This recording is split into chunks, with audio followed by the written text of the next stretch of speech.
Estaba yo acostado y de repente sentí que me sacudieron todo. Yo sí me imagino. Estaba ahí luego el epicentro, pero está bien, gracias a Dios. Les mando saludos, hermanos. Pasa a vosotros. Porque eso es lo que hace, hermanos, el amor hace que nos preocupemos por aquellos que amamos. Y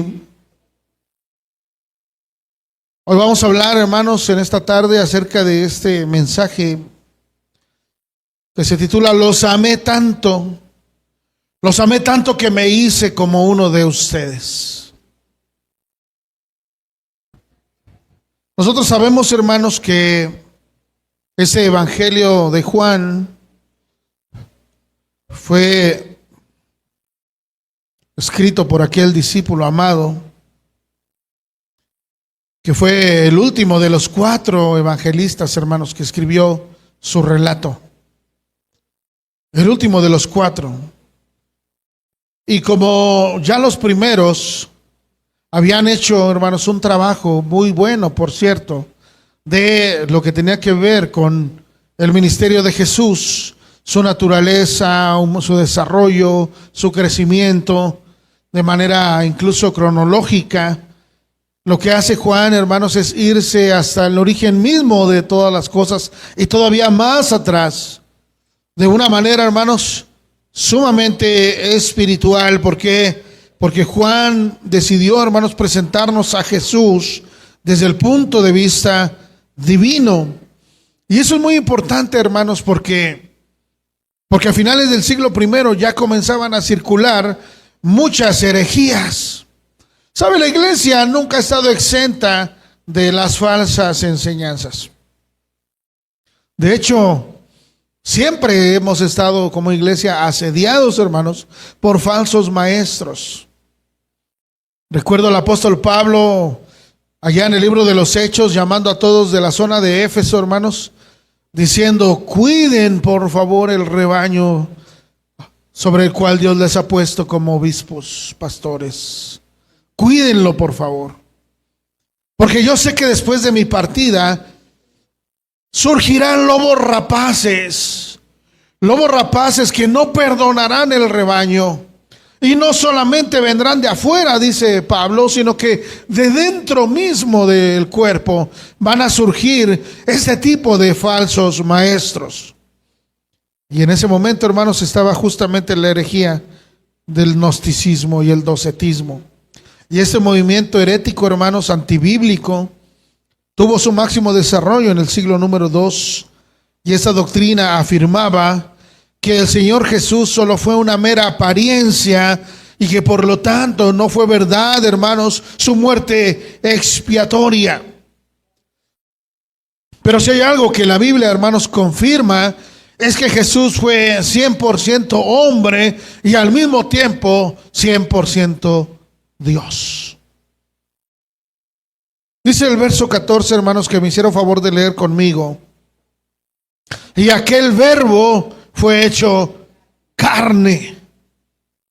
Yo quiero desglosar, hermanos, este texto en esta tarde, porque Juan está haciendo alusión a Jesucristo, quien es el verbo, hermanos, el logo de Dios. Cristo es la palabra de Dios, esa palabra, hermanos, que es poderosa, que es creadora, que es dinámica, que es el agente de la creación.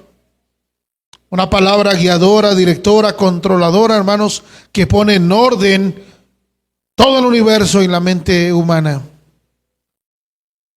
De hecho, en el verso 1 de este capítulo 1 de Juan, dice: en el principio era el verbo. Pero note lo que dice también: y el verbo era con Dios, y el verbo era Dios. ¿Qué le recuerda esta frase de en el principio?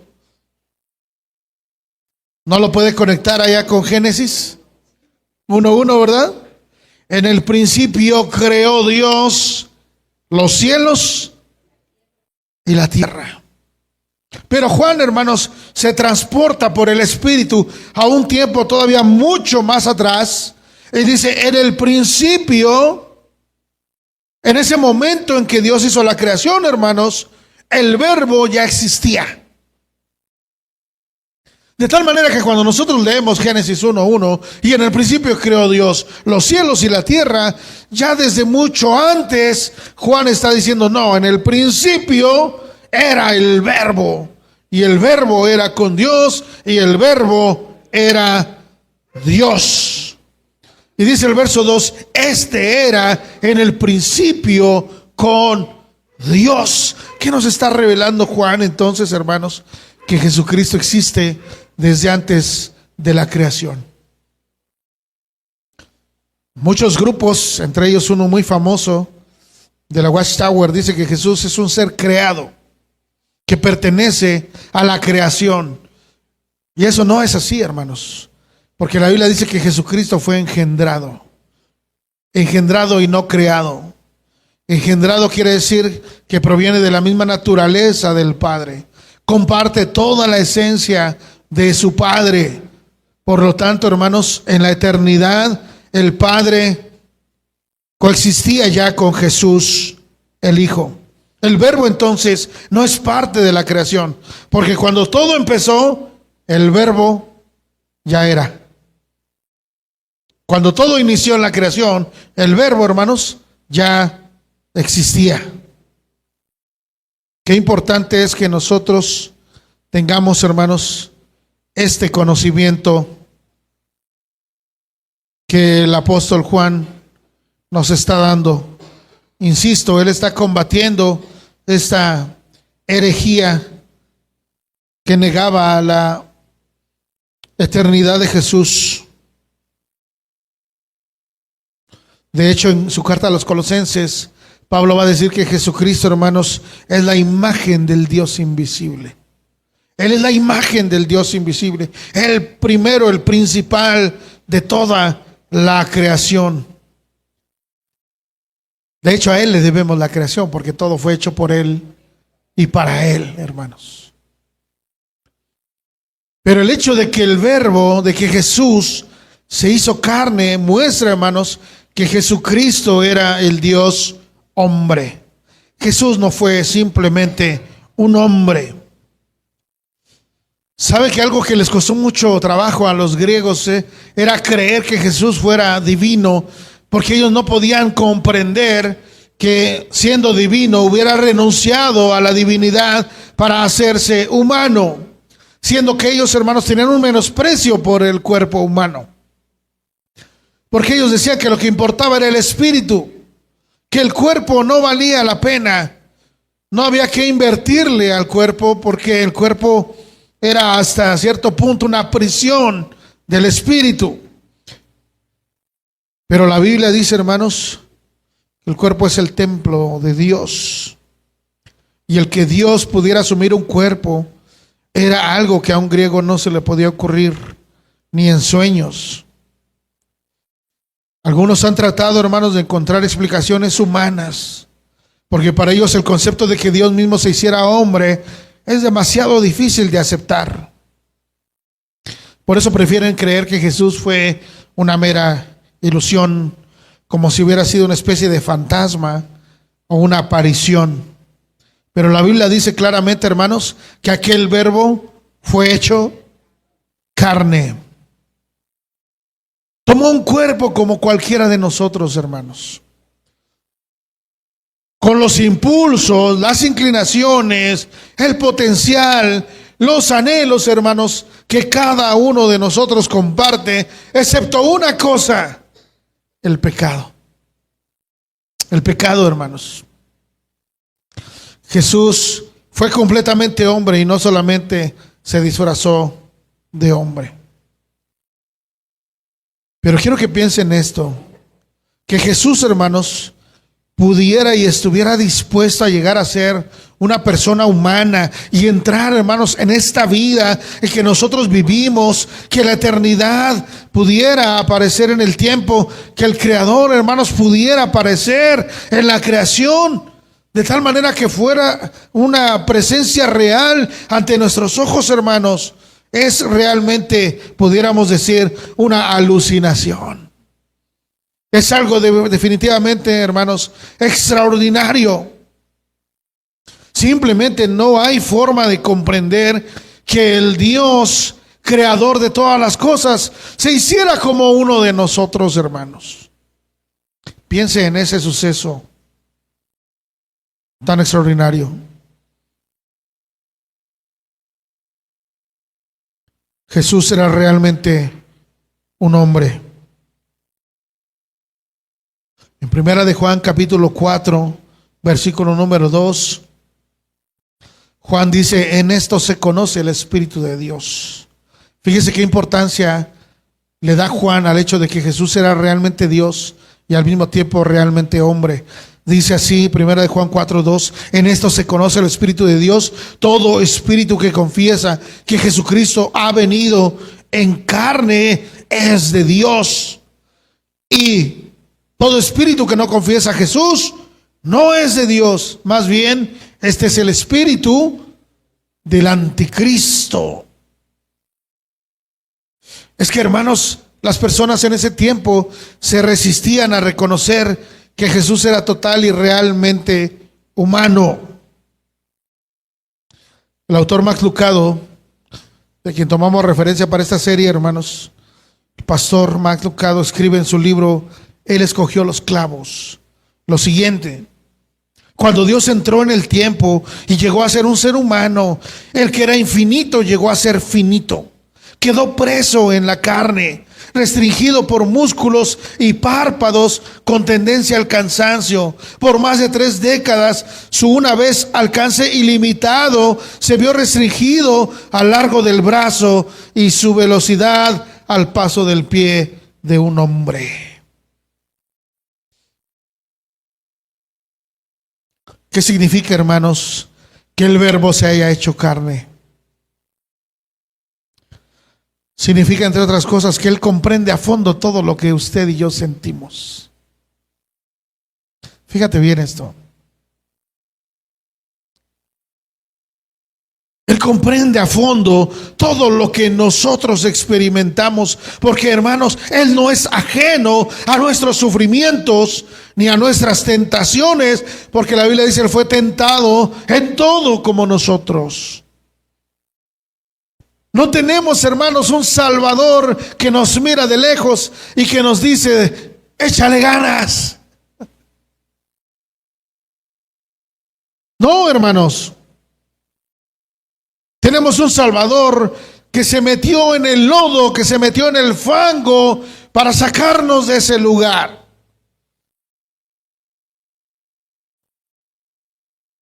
Si no estoy mal, es el Salmo 113 el que dice, hermanos, que Él nos levanta del estiércol, ¿verdad? Y nos hace sentar con los príncipes de su pueblo.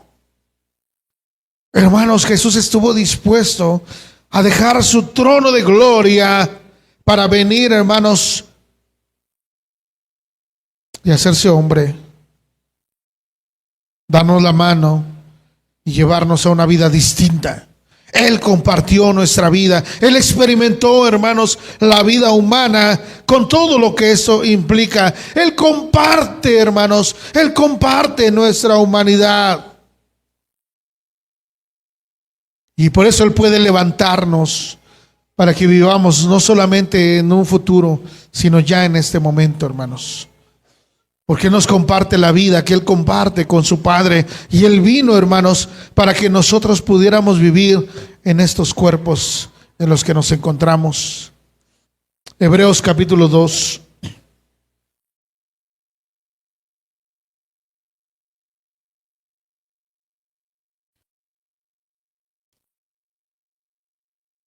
En la carta a los Hebreos capítulo 2, verso 14, el escritor del texto bíblico nos va a decir esto, hermanos.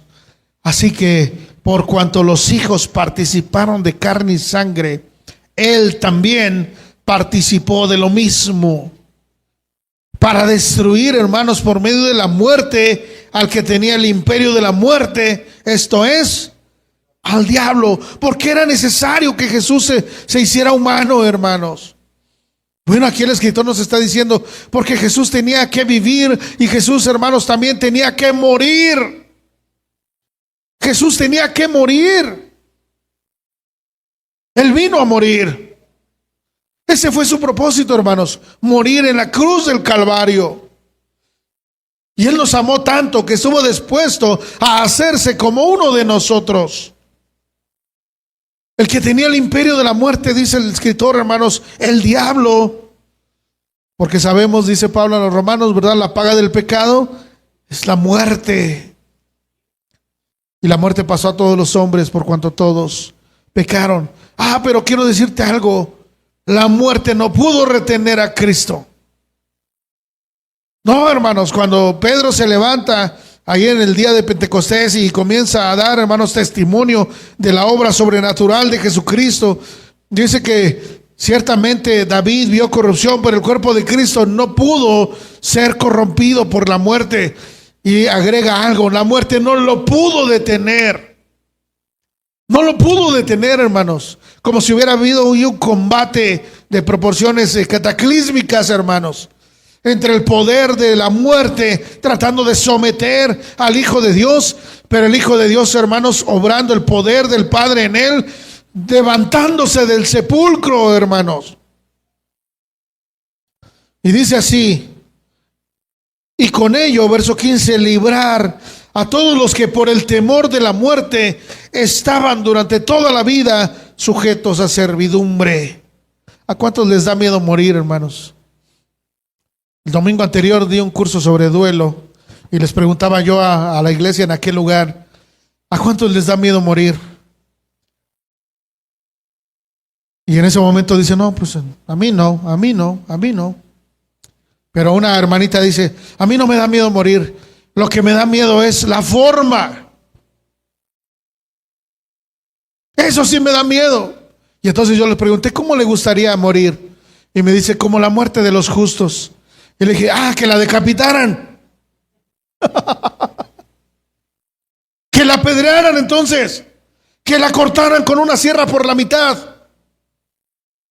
Que la crucificaran.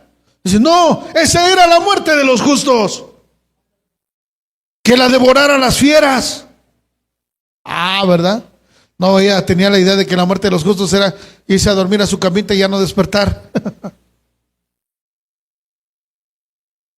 Pero vean la escritura, hermanos. Prácticamente todos tuvieron muertes trágicas, ¿no es cierto? Pero dice que aquellos que tienen temor a la muerte han sido libertados por el que venció a la muerte y que participó, hermanos, de carne y sangre. Verso 16. Porque ciertamente no socorrió a los ángeles, sino que socorrió a la descendencia de Abraham. Usted recuerda, hermanos, dice la escritura que cuando se revela Satanás, arrastra con él una tercera parte de los ángeles del cielo. Y dice Pedro y Judas, que han sido puestos presos por no guardar su dignidad y que están ahí, hermanos, presos, esperando el juicio de Dios. Y dice el escritor, no les brindó socorro a ellos, no los libró a ellos, no se convirtió en uno de ellos, no, dice, socorrió, hermanos, a la descendencia de Abraham. Verso 17, por lo cual debía ser en todo semejante a sus hermanos, para venir a ser misericordioso y fiel sumo sacerdote en lo que a Dios se refiere, para expiar los pecados del pueblo. Verso 18. Pues en cuanto él mismo padeció siendo tentado, ¿qué dice el texto, hermanos? ¿Sí me van siguiendo? ¿Qué dice? Él es poderoso, hermanos, ¿para qué? Amén. Jesucristo es poderoso para socorrer ¿a quién? A mí, dígalo, a mí. El Señor es poderoso para socorrerme a mí. Usted puede venir confiadamente, que es algo de lo que va a decir más adelante el escritor. Por lo tanto, acerquémonos a Cristo confiadamente para hallar gracia para el oportuno socorro, hermanos. Usted se puede acercar a Dios ¿Sabe por qué? Por el camino que abrió Jesucristo. Un camino nuevo y vivo. Usted y yo podemos acercarnos ahora al trono de la gracia. Ustedes, dice el escritor, no se han acercado a ese monte que humeaba, que temblaba y que se oía como un sonido de bocina, relámpagos y truenos, hermanos, y humeaba de tal manera que el pueblo temeroso le decía: Moisés, sube tú, habla tú, no sea que nosotros muramos. A causa de la santidad y la preciosa presencia de Dios, hermanos. No, ustedes, dice, pueden acercarse confiadamente porque Cristo mismo padeció y es poderoso para socorrer, hermanos, a los que son tentados. Quiero que vea el capítulo 4, verso 15. Estamos en Hebreos. Los que nos siguen a través de los medios, vayan siguiendo también los pasajes, busquen, involúcrense en el culto también. 4:15. Porque no tenemos, hermanos, un sumo sacerdote que no pueda compadecerse de nuestras debilidades, sino uno que fue tentado en todo según nuestra semejanza, pero sin pecado. Ahora yo le quiero preguntar algo a los que son padres. ¿Usted se compadece más por un hijo suyo o por el hijo del vecino? Contéstenme. ¿Por el del vecino? Más disciplina hacia el hijo, pero el dolor del hijo duele más, o duele más el del hijo del vecino. ¿A quién socorrería usted? ¿Al propio o al ajeno? Sí, al que es como usted, ¿no? Al que es como usted, al que comparte naturaleza como usted, que es carne de su carne y hueso de sus huesos. Es esa relación, hermanos, ese vínculo, dice ahora el escritor, hermanos, que Cristo lo tiene con nosotros, porque Él se hizo como uno de nosotros, y de esa manera, hermanos, Él se compadece de nuestras debilidades. ¿Cuántas veces te has equivocado? ¿Cuántas veces has cometido un error? ¿Has cometido una falta? Miren, con los varones veíamos un corazón conforme al corazón de Dios, y de repente dábamos testimonio: no, pues yo me he equivocado, no, pues yo he hecho esto, yo he hecho lo otro. Pero dice el escritor que no tenemos, hermanos, un sumo sacerdote que no se pueda compadecer de nuestras debilidades. ¿O acaso esas luchas que tienes, tú crees que Dios no las conoce? Esas batallas que hay en tu mente y en tu corazón, ¿tú crees que le son ajenas a Cristo?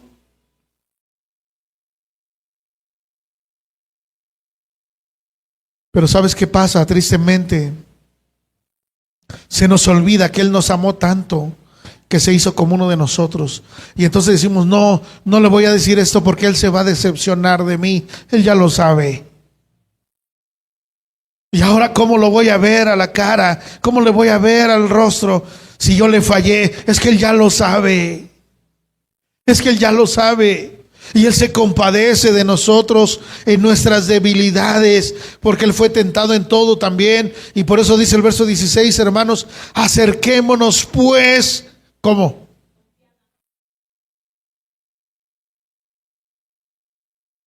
Acerquémonos. Fíjense, hermanos, la naturaleza humana a mí me dice: no, mejor me alejo. No, mejor me escondo. ¿Se acuerdan de Adán? Adán, ¿dónde estás? No, es que me escondí porque oí tu voz en el huerto y me dio miedo, y por eso me escondí. Pero el escritor dice: no hagan eso porque Él es como nosotros. No hagan eso porque Él nos comprende. No hagan eso porque Él sintió lo mismo que tú estás sintiendo. Más bien, acércate confiadamente. Quizás seas reprendido, quizás seas exhortado, quizás seas consolado, o tal vez incluso amonestado. Pero acércate confiadamente. Acércate confiadamente. Capítulo 7 de aquí mismo de Hebreos. Acércate al trono de la gracia para alcanzar misericordia y hallar gracia para el oportuno socorro. Capítulo 7, verso 26. Fíjate bien lo que dice. Me encanta la escritura, hermanos, cómo armoniza tan bello. Porque tal sumo sacerdote nos convenía. ¿Sí dice así tu versión? Porque tal sumo sacerdote nos convenía que fuera santo, inocente, sin mancha, apartado de los pecadores y hecho más sublime que los cielos, que no tiene necesidad cada día, como aquellos sumos sacerdotes, de ofrecer primero sacrificios por sus propios pecados y luego por los del pueblo, porque esto lo hizo una vez para siempre, ofreciéndose a sí mismo. Amén. ¿Puedes notarlo, hermano? Nos convenía tener un sumo sacerdote así, hermanos. No como el antiguo, no como en antaño, no como en la época de los sacerdotes de Israel. Si tú recuerdas, el sumo sacerdote primero expiaba sus propios pecados para después expiar los del pueblo. Dice, no, a nosotros nos convenía tener un sumo sacerdote como Jesús, santo, sin mancha, sin culpa, pero que fuera como uno de nosotros. Que fuera como uno de nosotros. La primera vez que vi, hermanos, la película animada de Tarzán, me gustó mucho, pero me impactó una parte en donde Tarzán no encontraba su lugar. No encontraba su lugar y fue criado como un mono, ¿no? El hombre mono. Pero cuando conoce a Jane, él se enoja, se pone furioso con su mamá mona, ¿verdad? Y le dice, ¿por qué me ocultaste que había más como yo? ¿Por qué me ocultaste que había más seres como yo? Porque siempre, hermanos, hay una necesidad de identificarnos con otro igual. Y por eso, hermanos, Jesús dejó su trono de gloria y se hizo como uno de nosotros. Para conocernos, para sentir, hermanos, para experimentar y para compadecerse de nosotros. Y por eso, regresando a nuestro texto base, hermanos, dice que aquel verbo se hizo carne y habitó entre nosotros. Cuando dice el texto, hermanos, que Él habitó entre nosotros, está recordando este pasaje. Quiero que vean Éxodo, capítulo 25, verso 8. El libro del Éxodo, capítulo 25, verso 8. Porque el pueblo de Israel tenía, hermanos, este contexto. El pueblo judío tenía este conocimiento de lo que había sucedido miles de años atrás. Y el capítulo 25 del libro del Éxodo, versículo 8, dice Dios, hermanos, harán un santuario para mí y yo habitaré en medio de ellos. Y eso, hermanos, era la función del tabernáculo. La presencia de Dios habitaba en ese tabernáculo, en esa tienda de campaña. Hoy pudiéramos llamarle de esa manera, hermanos, que era montable y desmontable según Dios ordenaba. Si la columna, hermanos, se detenía, el pueblo acampaba, pero si comenzaba marcha, el pueblo recogía todo y vámonos hacia adelante. Y Dios se manifestaba a su pueblo a través de ese tabernáculo. Cuando el escritor Juan dice, hermanos, que aquel verbo se hizo carne y habitó entre nosotros, está diciendo, Él puso su tienda en medio de nosotros. Inmediatamente, hermanos, ellos entienden a lo que se refiere. Él hizo morada entre nosotros, hermanos. Él puso su tabernáculo entre nosotros. De hecho, Pablo va a retomar ese concepto, hermanos, y en la carta a los Corintios dice, si este tabernáculo nuestro se deshiciere, tenemos de Dios un edificio espiritual. Hablando de la persona, hablando del cuerpo, hermanos. Por eso el texto dice que Él puso, hermanos, su tabernáculo, es decir, Él mismo vino a habitar entre nosotros. Recuerdo el caso de un misionero, hermanos, un hermano misionero que fue llamado por el Señor a evangelizar a los beduinos en el desierto de Arabia. Y entonces este hermano misionero hizo lo siguiente, hermanos. Puso su tienda entre las tiendas de los peregrinos del desierto, porque esas personas no tienen morada fija, sino que vagan, hermanos, por los desiertos en busca de pasto para sus rebaños. Caminó con ellos, aprendió la lengua de ellos, se vistió como ellos, comió la comida de ellos, hermanos, e incluso comió la carne de cabra asada sobre el estiércol de la res, porque en esos lugares, hermanos, como no hay leña, lo que utilizan como combustible es el estiércol. Y él comió la comida de ellos, bebió también la leche de camella como ellos, absorbió su cultura, es decir, hermanos, se hizo como uno de ellos para compartirles el mensaje del evangelio. Si eso hizo este hombre de manera por demás impresionante, imagínense dejar el trono de gloria, hermanos. Se despojó. El Hijo de Dios se despojó de su divinidad, hermanos, como nos dice el apóstol Pablo en Filipenses capítulo 2. Esto, hermanos, es lo que hizo Jesús. Se hizo carne y habitó entre nosotros. Por eso este texto de Juan 1:14 es un texto en verdad poderosísimo, hermanos. Cuando se le da la noticia a María de que va a tener un hijo, le dice: y llamará su nombre Emmanuel, que traducido es Dios con nosotros.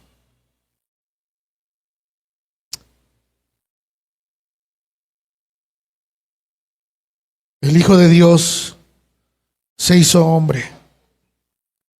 Pero dice Max Lucado, ¿quieres saber qué fue lo más maravilloso de aquel que cambió la corona de los cielos por una corona de espinas?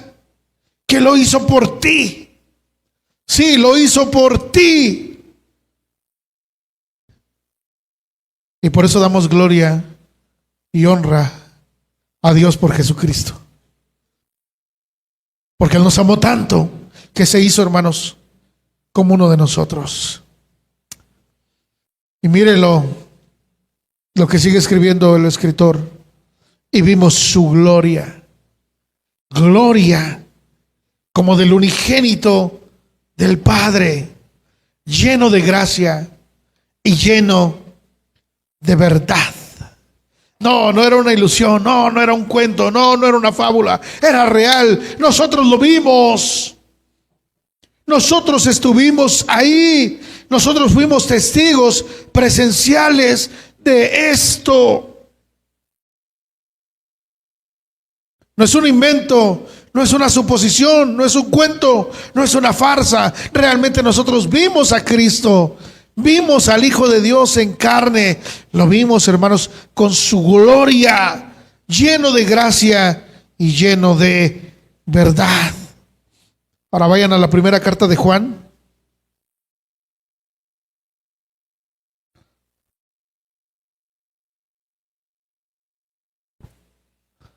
Y mire lo que Juan dice. Capítulo 1, verso 1. Primera de Juan. Lo que era desde el principio, lo que hemos oído y lo que hemos visto con nuestros ojos. Lo que hemos visto con nuestros ojos, lo que hemos contemplado y palparon nuestras manos tocante al verbo de vida. Porque la vida fue manifestada y la hemos visto y testificamos y os anunciamos la vida eterna, la cual estaba con el Padre y se nos manifestó. Lo que hemos visto y oído, eso os anunciamos, para que también vosotros tengáis comunión con nosotros. Y nuestra comunión verdaderamente es con el Padre y con el Hijo, su Hijo Jesucristo. ¿Qué está diciendo Juan, hermanos? Nosotros lo vimos. Lo vimos. Fue tan hermoso, fue tan extraordinario, fue un suceso que no tiene comparación. Es más, ellos lo vieron transfigurarse, hermanos. ¿Se imagina eso? Estando ahí en el monte, Jesús llevando a los más cercanos a él, entre ellos Juan, y Jesús se transfigura.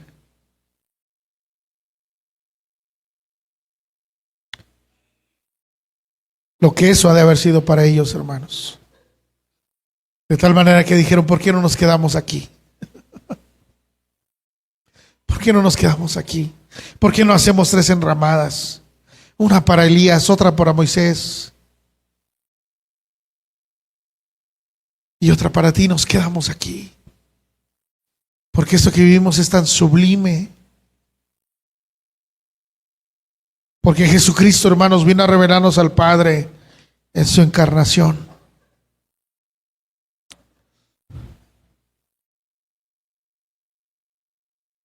Primera Timoteo capítulo 3. Fíjense en las palabras, noten las palabras que va a utilizar Pablo en su carta a Timoteo, su primera carta a Timoteo, en el capítulo 3. Verso 16. E indiscutiblemente grande es el misterio de la piedad. No tengo, hermanos, yo en mi limitado lenguaje, no tengo yo cómo explicar un suceso de esta naturaleza, hermanos.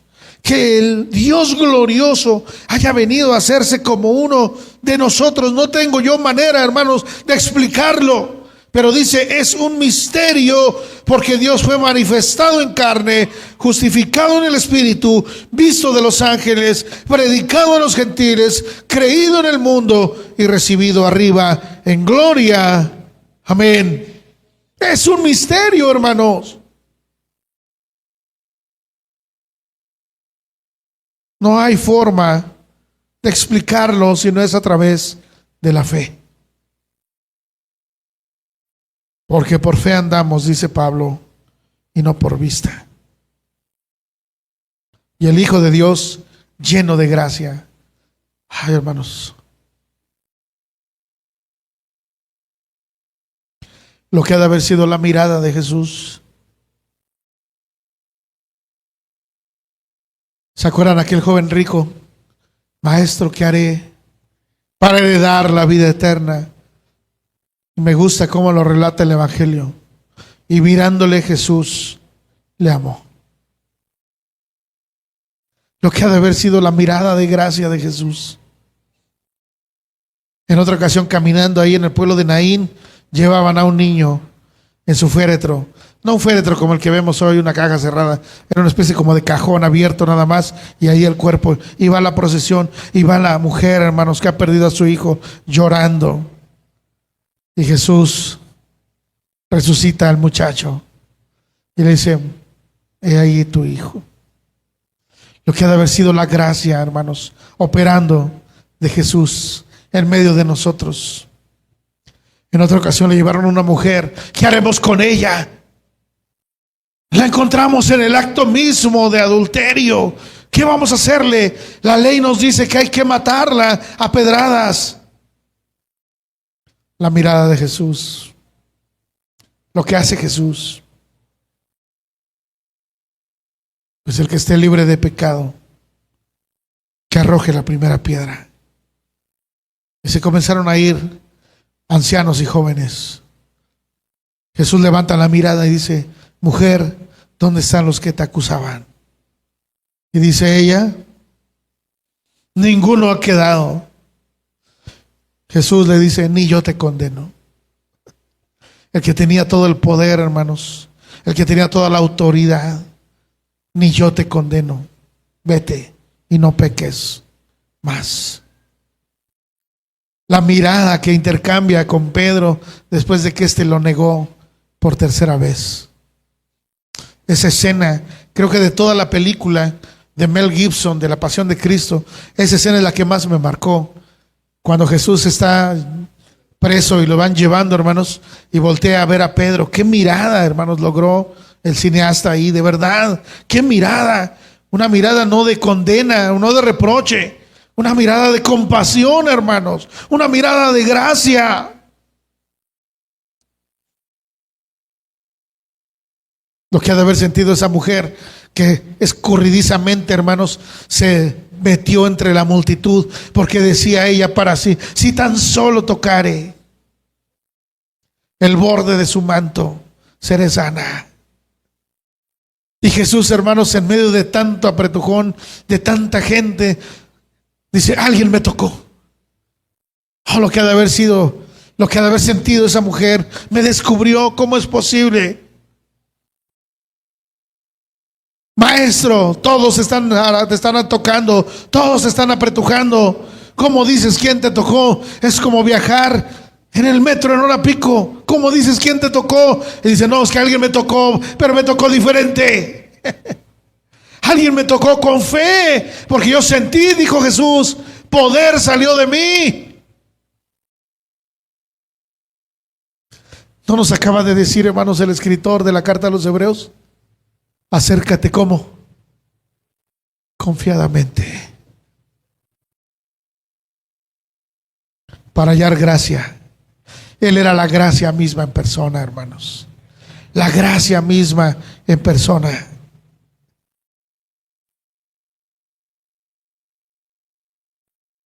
A otro le dijo: ¿qué quieres que haga por ti? Quiero ser limpio. Lo limpió de la lepra. A otro le dijo: levántate, toma tu lecho y anda. Hermanos, Jesús era lleno de gracia y también lleno de verdad. De tal manera que Jesús se podía parar delante de las personas y decir: ¿quién me redarguye de pecado? Que a mí, por hablarles la verdad, buscan matarme. Porque yo no he hablado mentira. Ustedes sí, porque así es su padre, el diablo. Él ha sido mentiroso y homicida desde el principio. Pero yo no. Yo hablo la verdad. Y no hablo por mí mismo, hablo lo que mi Padre me dice. Yo soy, dijo Jesús, el camino, y soy la verdad, y soy la vida. Y nadie puede venir al Padre si no es por mí. Podríamos, hermanos, en este tiempo pasar mucho tiempo discutiendo, en esta época quiero decir, sobre lo que la verdad significa, puesto que hoy la verdad es muy subjetiva.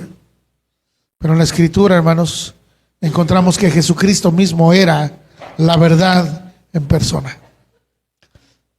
Tal es así que dice el apóstol Pedro en su carta, primera de Pedro, dice que Jesús era como aquel que fue llevado, como aquel que fue sacrificado, y nunca, como ese animalito perfecto, y nunca se halló, dice, engaño en su boca.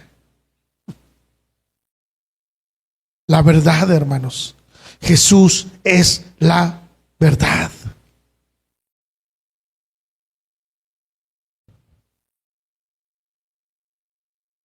Y ellos lo vieron, hermanos.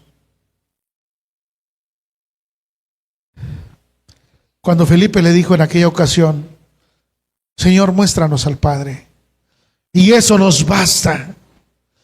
La respuesta de Jesús fue: el que me ha visto a mí, ha visto a mi Padre. Y dice aquí mismo, hermanos, en el capítulo 1, verso 18 de Juan, dice: a Dios nadie le vio jamás, pero el unigénito Hijo que está en el seno del Padre, Él, hermanos, le ha dado a conocer. Y como hoy miramos, hermanos, qué hermosa revelación de Jesús, que nosotros podamos llamar a Dios Abba, Padre.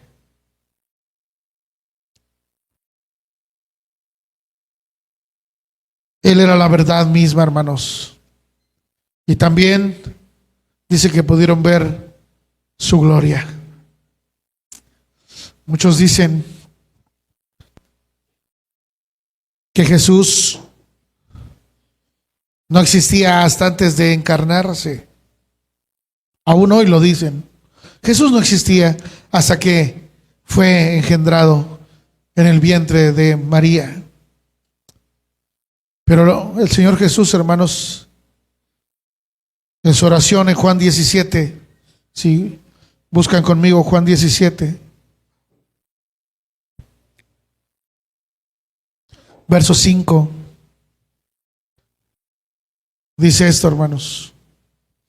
Jesús orando en su oración más larga que tuvo registrada, y dice: ahora pues, Padre, glorifícame tú al lado tuyo.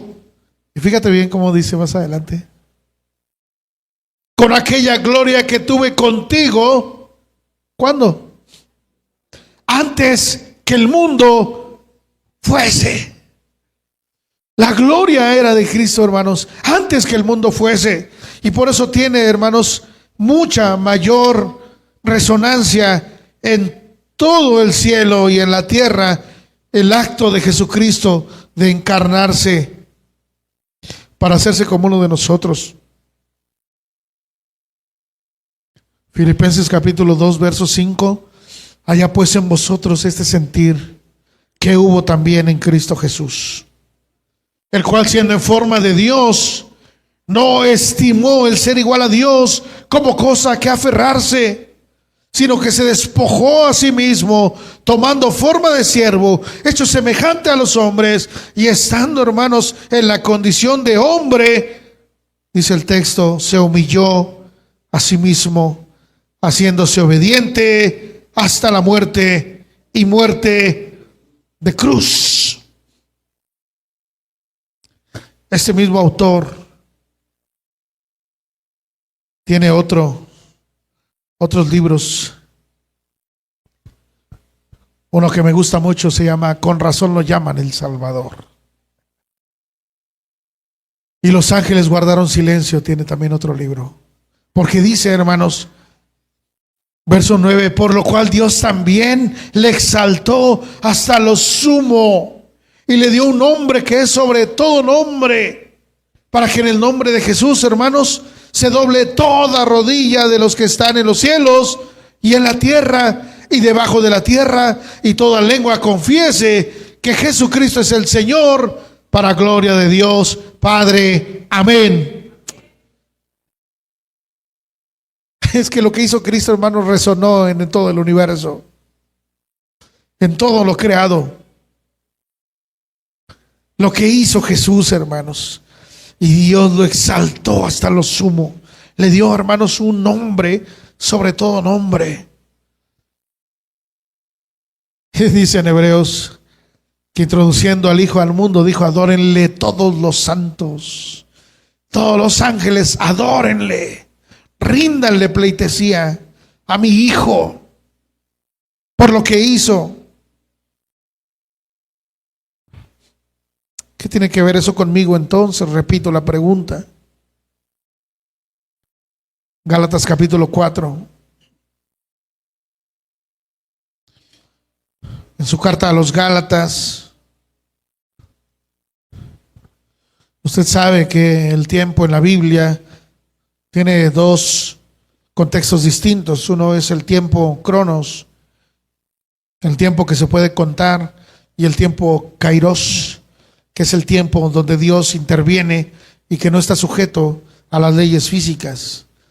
Y dice en el capítulo 4 de Gálatas, verso 4, pero cuando vino el cumplimiento del tiempo, del kairos de Dios, hermanos, Dios envió a su Hijo, nacido de mujer y nacido bajo la ley, para que redimiese a los que estaban bajo la ley, a fin de que recibiésemos la adopción de hijos. Y por cuanto sois hijos, Dios envió a vuestros corazones el Espíritu de su Hijo, el cual clama: Abba, Padre. Así que ya no eres esclavo, sino hijo, y si hijo, también heredero de Dios por medio de Cristo. Aleluya, hermanos. ¿Qué somos entonces? hijo de Dios, por lo que Cristo hizo. Yo soy un hijo de Dios y ahora he recibido, hermanos, el espíritu de su Hijo. Y yo puedo también acercarme confiadamente al Padre y decirle: Abba, Padre.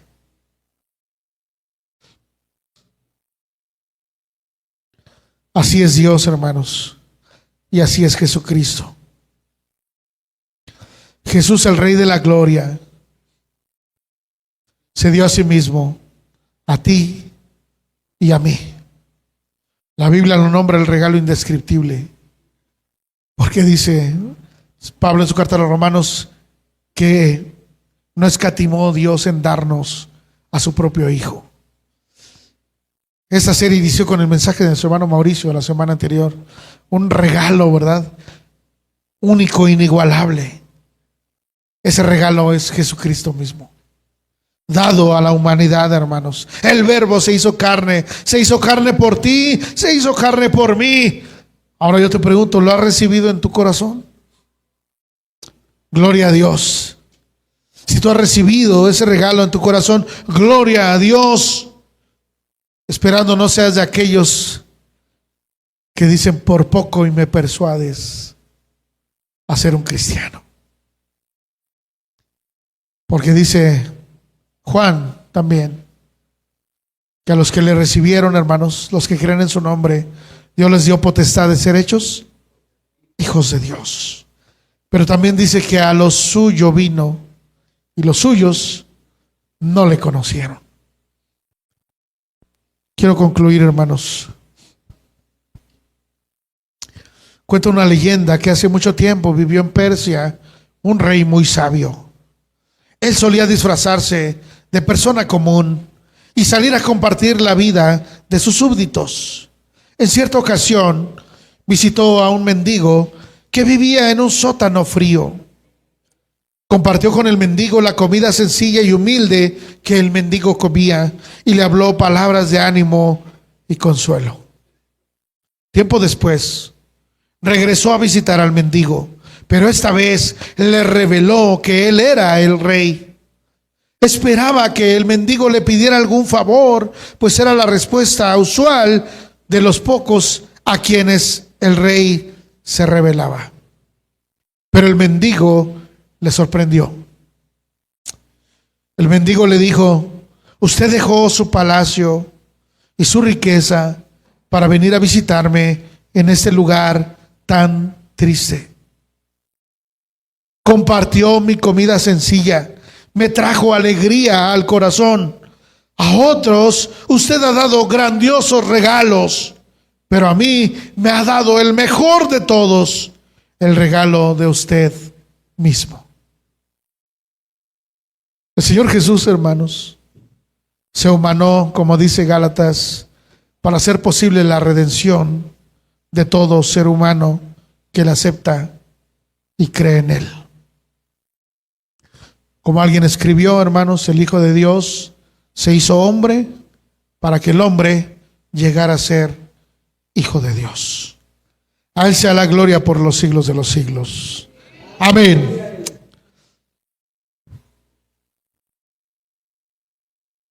Nos amó tanto que se hizo como uno de nosotros.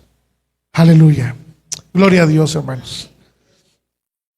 Pónganse de pie y denle gracias a Dios por Jesucristo.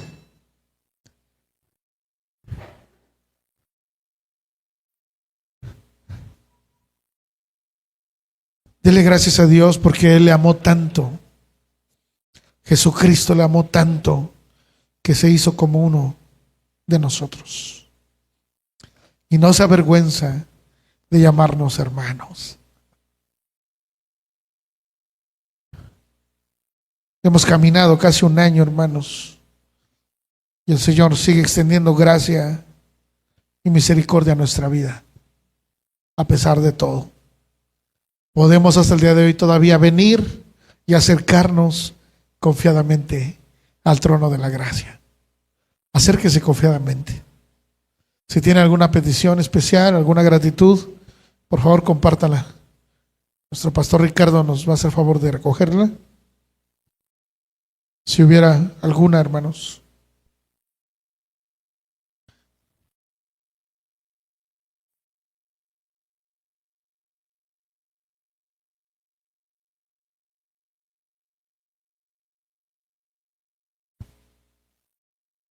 Parece que no.